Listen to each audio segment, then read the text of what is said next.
Come, you must have gathered by now that Tataru is given to exaggeration. As you can see, I am quite well. Ul'dah, on the other hand, is not. This riot was anything but an isolated incident. There is a restlessness in the air. Tensions long simmering are at last threatening to boil over.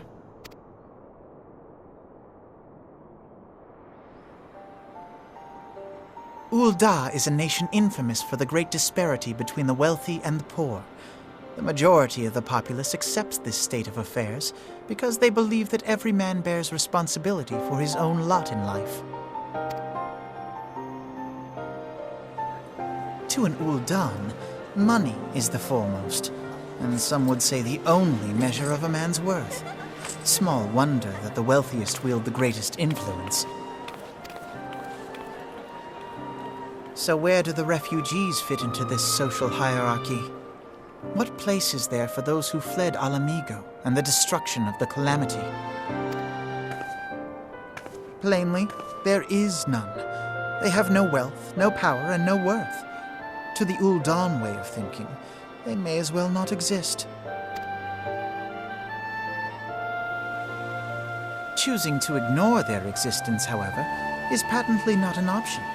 General Rauban and the Sultana understand this, which is why they ordered the Immortal Flames to provide the refugees aid and succor. Yet none would dispute that the expenses incurred by this policy grow by the day, with no end in sight.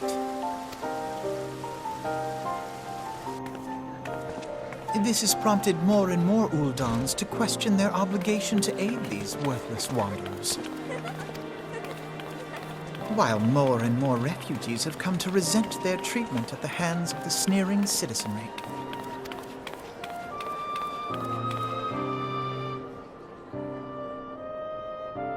The manner of Lord Lolorito's refusal to grant the Dolmens asylum bespoke a disdain for all refugees, an attitude shared by the rest of the monetarists. And you may be sure they make no effort to conceal their opinions. It was only a matter of time before the refugees united in protest, nor is it any surprise that some among them would ultimately resort to violence.